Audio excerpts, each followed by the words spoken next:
Learning the magic ring is one of the first steps into learning how to crochet in the round. Take your yarn, wrap it over your first 2 fingers, and make an X.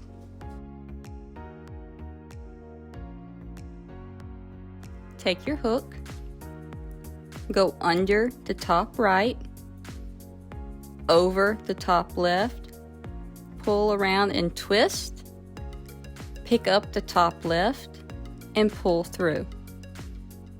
Now, this does take a bit of practice. It actually took me about 9 years to figure out how to make a magic ring.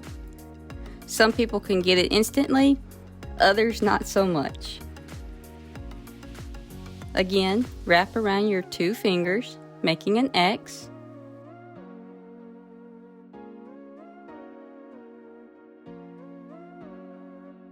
With your hook, go under the top right, over the top left, hook it,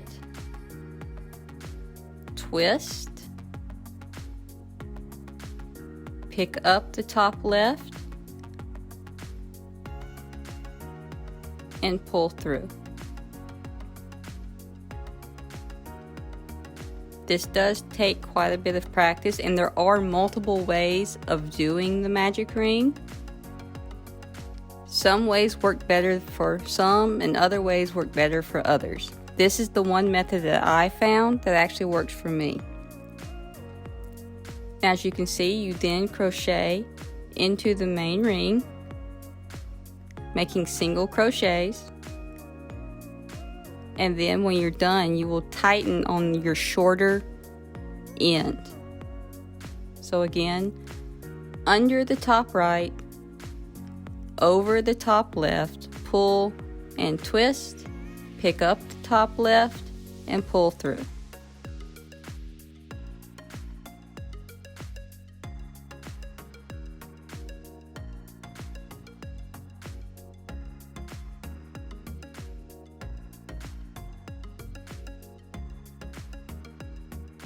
And then you can begin to create single crochets into your magic ring.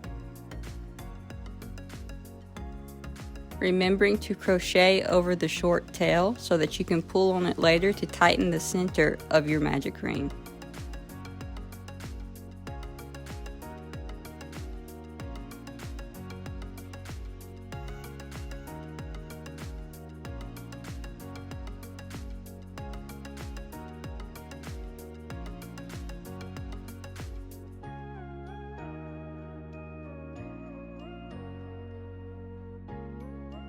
For those who can't make a magic ring or can't understand it, make a slip knot, like you would for a chain. Chain 2.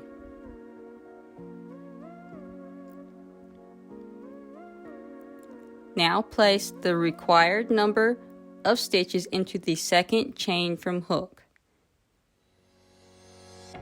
What you're basically doing here is chaining into the center of your magic ring.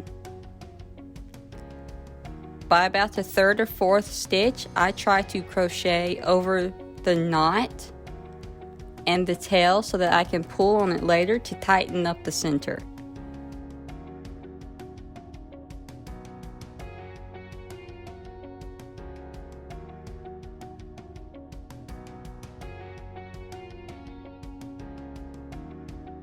And as you can see, it looks pretty similar to a magic ring, so you can use either option when crocheting in the round.